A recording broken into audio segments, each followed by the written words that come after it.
Today I want to do a quick unboxing and a review of the new Sjcam Gimbal Two. Yeah, latest one on the market. I ordered this directly from Sjcam in Shenzhen in China because they are not available, as far as I'm aware, in the UK at the moment.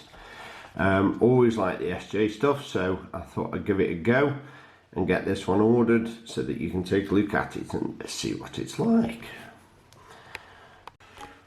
Right, so out of the cardboard sleeve box, it comes in quite a nice polystyrene moulded plastic case, which, be honest with you, is a little bit disappointing because those of you that are aware, the original SJ gimbal for their action cameras came in quite a nice little carry bag.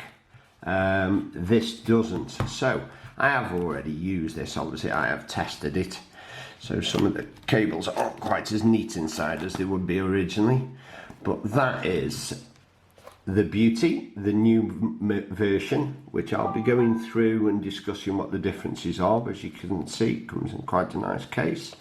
It comes with, that's the older connector, the USB mini that connects if you've got like an SJ7 Star or an SJ6 Legend. The one that I've attached at the moment is obviously USB-C. And then also in the box it comes with a USB-C charging cable. Okay, so here we have now, I've taken the gimbal out of its casing. I'll go through some closer technical specs in a bit. I just want to give you a brief overview of what the camera's like. Now, it's still plastic construction.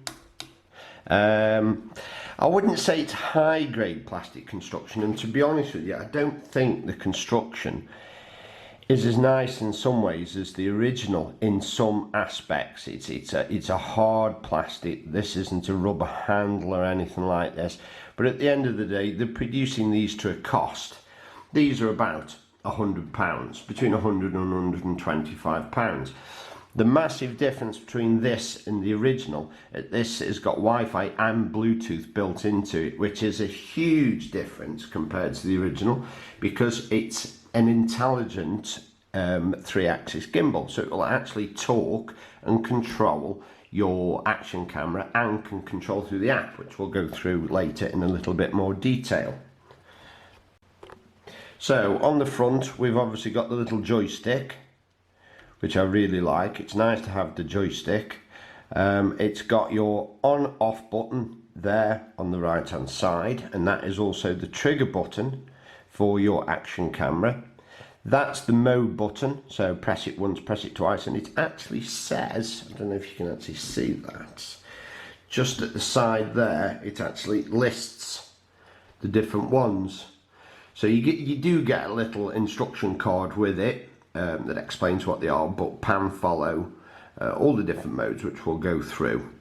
So you can actually see that, and then also on the front you've got your mode, so it flashes to tell you what the mode that you're in.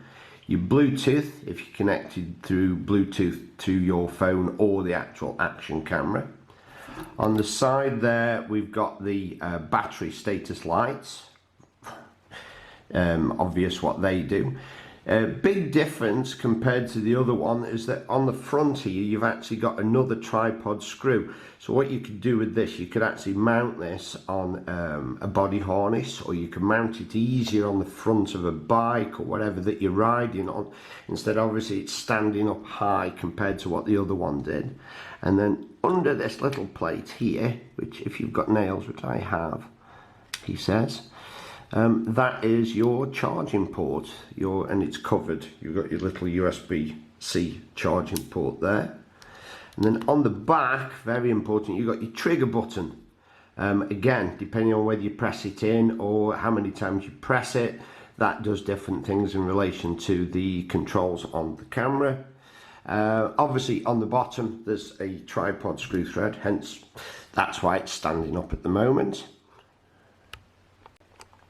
Right, so running through some technical specs on the actual camera. Material is composite material, it says. It's only 370 grams. in weight. It is really, really light. Big difference compared to the other one on the actual head. The tilt rotate range is now 320 degrees. Roll rotate range is 320 degrees. Pan rotate range is 640 degrees. The battery that's built inside is lithium ion, 2600 milliamps. Battery runtime is approximately 6 hours. It says by this way it can support camera charging, and you can use it if you're obviously charging your action camera as well, continuous between 2 and 2.5 hours. But while you're doing this, there's nothing stopping you running a battery pack into the side of it and just use the thing continuously until obviously your memory card runs out on your action camera.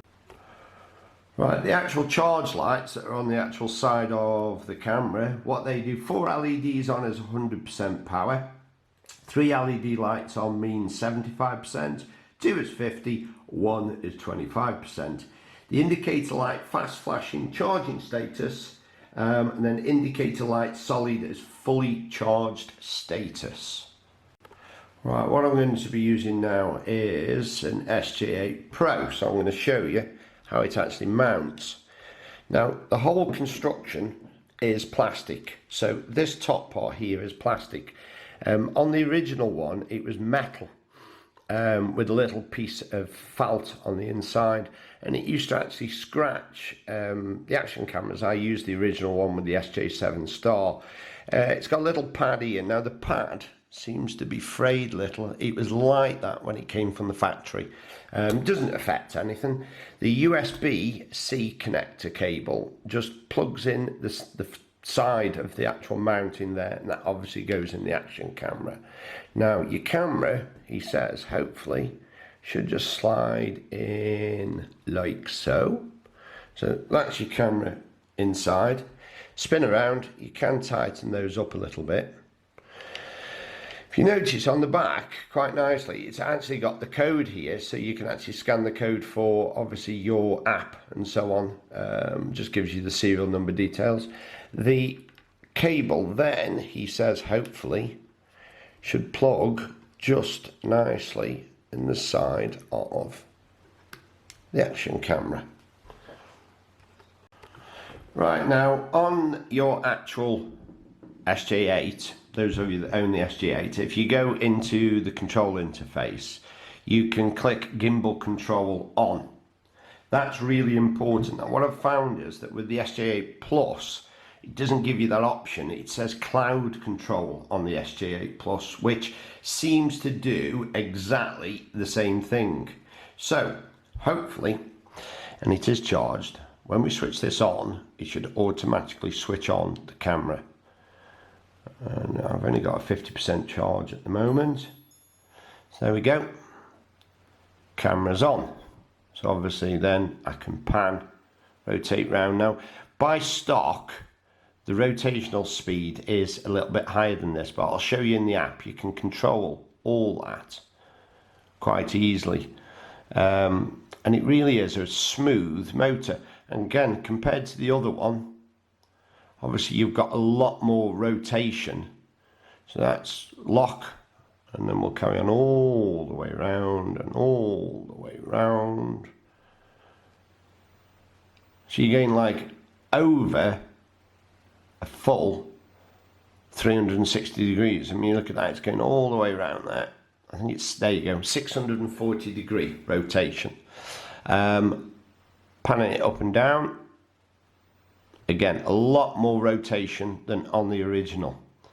So those of you that have used gimbals in the past, when you've got it low and you're following something, it can actually almost catch on the mechanism, and then it can judder. With this one, it isn't going to do that, which is really, really clever. So we'll just bring that away so that you can actually see the camera's working. Now, on the actual camera then, I'm on standard, it boots up into video mode automatically. Give that a press. There, we're now recording in video. Press again, and she'll stop recording. And then if I give 2 presses, he says hopefully, we go to camera mode, press again, take a photo, 2 presses again, go back to video mode. So really, really easy to use. Okay, so just to run through what the different modes are on it. Single click is pan following. You can actually see the mode that will flash there. It tells you what it's doing. So pan following, single short flash, default mode, tilt and roll axis locked. Camera will only move to the left or right smoothly. Double click. Right, that is pan and tilt following. So double flash. Roll axis locked. Camera can move to the left, right, and tilt up and down. Triple click. That's all locked. So whatever you're actually pointing the camera in at the time, it'll just stay locked on that. Right, quadruple click is all following. 1, 2, 3, 4. So all following, single long flash, tilt, roll, and pan axis all follow. So long press for 6 seconds is calibration.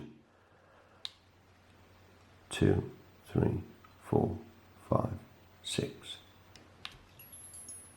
So now it'll enter into calibration mode. I am going to actually come out of that. There is a couple of ways of calibrating the camera. So it'll just run its calibration mode on that.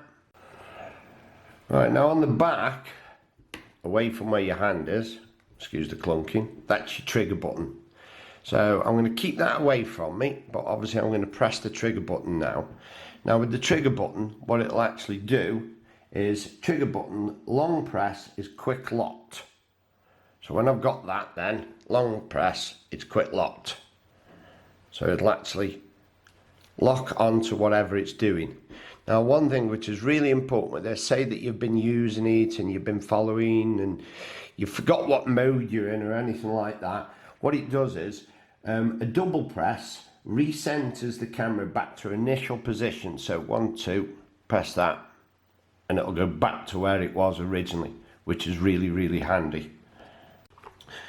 Now I'll be honest with you, one thing which I am disappointed in this compared to the original, I sold my original one so I can't show you a comparison unfortunately, but if you watch some videos, on the original one, on the mode button, I think you pressed it 3 times and the camera spun round so that you can do your vlogging, your selfie mode, which is really important for YouTubers. With this you can't. What you've got to do, bring it all the way round,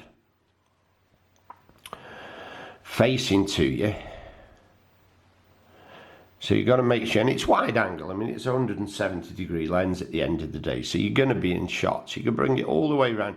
Then you've got to, when you're centered on your face, then you've got to actually lock it. So obviously then triple click, all locked, and it should just stay on your face as you're walking. On the old one, like I say, you just press the button and it would just go back to the usual mode, which was really, really handy.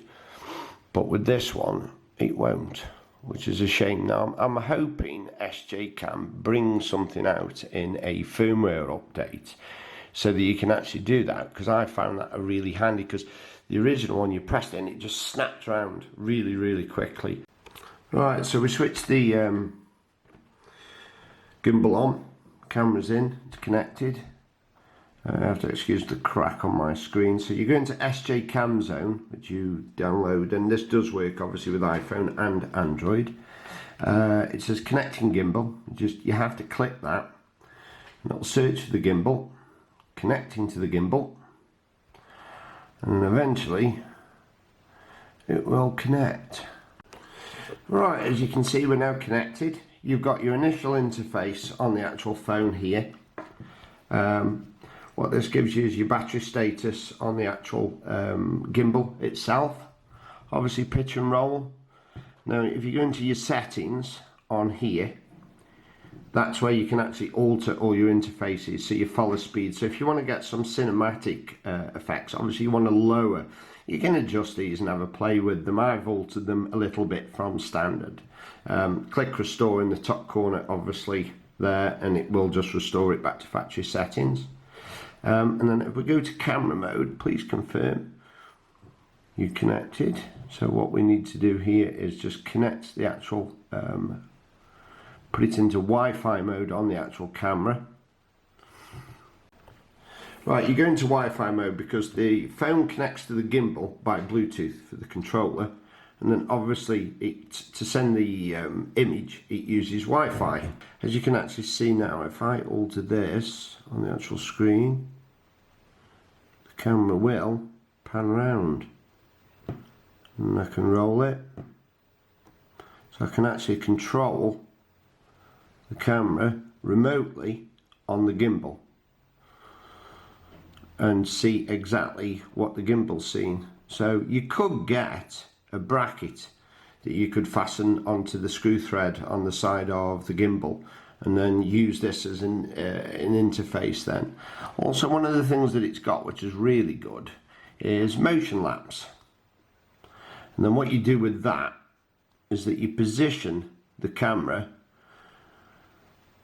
to where you actually want it. So looking at the actual camera itself that's on the top of the gimbal, I can position it somewhere, add a waypoint. I can actually alter the parameters of the waypoint, and I can move the camera around, add another waypoint, and move it again, add another waypoint if I want to. So I've got 3 waypoints now, and it all sets the angle that's on there. And then what I do is go next, and then at motion lapse I can set the timer on it all the way for how long I want it to actually run. So if I do that, 5 minutes, I'm going to obviously stop this, I'm not going to run it for the whole thing. So motion time lapse in progress, and then what happens is the actual camera itself, he says, hopefully getting focus on it, moves around very, very slowly, and then what it's doing is it's setting up a motion time lapse. Now I've used this on other gimbals in the past, but this is the first time I've had it on a gimbal that runs with an action camera, which is really, really clever. And when it plays back, obviously you've got your standard time lapse, but you've got one that involves motion.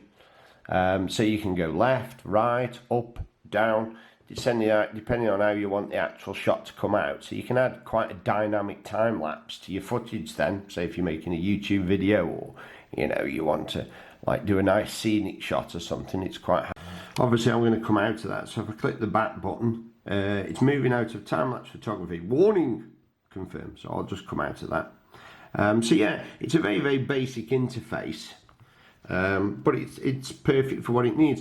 You can go into calibrate. Now I'm not going to do this, so you start to attitude calibrate. Once start to calibrate, the gimbal will be out of work. Please follow the instructions to complete the calibration steps. So that's for calibrating your gimbal. So I'm going to cancel that. I don't really think there's anything else that I need to go through. Advanced settings. So at the bottom of your settings, pitch reverse, that's in reverse, your reverse. Motor options. So that's the motor torsion. I'll be honest with you, I have no idea what happens if I alter that, so I've left it. I think that's the actual resistance on the actual motors.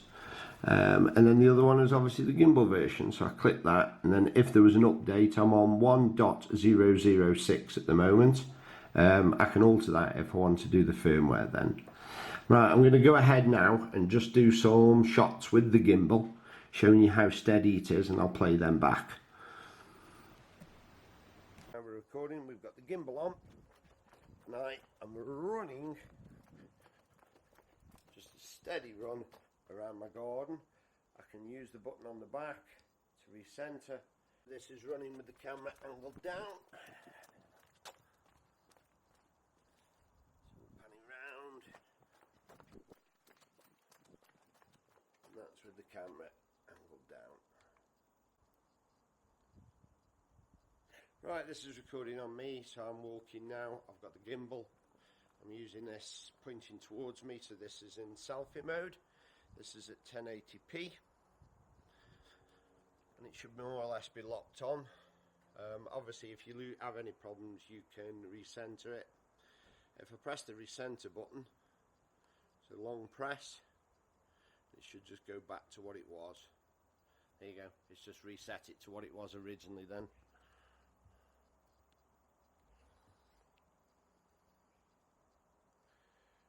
It shows you just how it's panning around nice and smooth. Using the different modes. That's locked now. So now I have the gimbal locked. No matter what I do, so I'm moving my arms up and down, I'm moving my arms left and right, and it's locked. So if I bring that round to me, center that more or less on me, this is the one where on the original gimbal you could obviously just press it and it would spin round. So now, as I move around, it should just stay locked on me.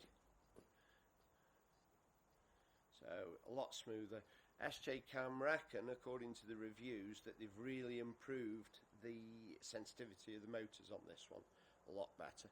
So what I'm going to do now, I'm going to take the camera out of the gimbal, run up and down the garden with just the 6-axis gyro stabilization involved with it, and see what you think with that compared.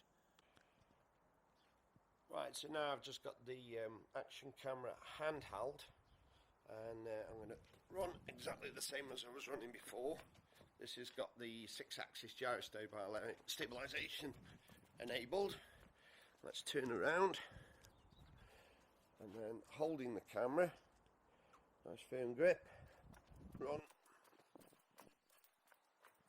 And the stabilization on the camera is a lot better than the Sj8 Star, but I think you should agree it's a lot better with the gimbal. Right, I'm getting back inside now because I'm freezing, and I'm just going to conclude the video for you. Right, so hopefully you've enjoyed my quick review of the Sjcam Gimbal version 2.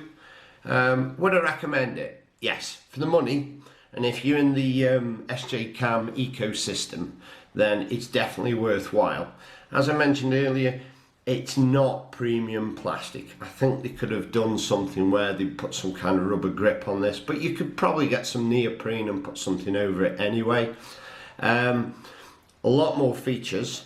The only one which I really miss is the one, as I mentioned earlier, where you do your double press and it just automatically spins straight round for selfie mode. I think that's really, really useful. But I would have thought that would be easily solved with a firmware update. There won't be a problem with that. But there is a workaround. You just spin it round and lock it on your face. At the end of the day, it does exactly the same thing. Really lightweight. No problem at all for carrying around. The box was a bit of a disappointment because you did get the bag with the original. I have gone out and brought just a standard bag. It cost me £7 off eBay to keep this in. And then it's quite handy just to have a little stand that you can put in the bottom. Battery life is adequate. It's not brilliant. I think the battery life on the original was slightly better. I think that's supposed to have been half again as much as this one. But again, you know, it is a new one. It's definitely far more responsive. It's got far more control through the app. You can buy it online straight from Sjcam. It's free postage, so it's a no-brainer not to. I would have thought it's going to be available in the UK shortly. It's a shame. I've checked. I haven't seen any retailers yet that are supplying it. Certainly Amazon aren't. You can only get it from abroad. AliExpress and places like that. GearBest, I would have thought, and Banggood would supply it. Always good keen prices on them if you don't mind waiting. I ordered it from China. It took a couple of weeks to arrive, but well worth it, and it's a really good addition to the Sjcam. As I said, the Sj8 Plus, it says cloud control on there. It seems to do exactly the same thing, but it's fully integrated with the Pro, so it's an ideal additive to the Pro. On the actual thing itself, as I said, it's plastic, so it's got a little bit of foam along the front, there's foam along the edges, so it's going to protect your camera. And with the Sj8 Pro and Plus, and the Air for that matter, obviously they're a plastic coating anyway, so they're not going to scratch. Build quality, as I said, is adequate. It's nice, it's good in your hand. no issues at all. You can carry this little thing around all day with a battery pack. You've got some really good extended stabilized footage. So yeah, I hope you've enjoyed the review. I hope it's covered all the points. If you've got any questions, please ask. Thank you very much for watching. If it's your first time, please consider pressing below and hitting the subscribe button. A like is always appreciated. And all I can say is Merry Christmas and see you next time. Bye.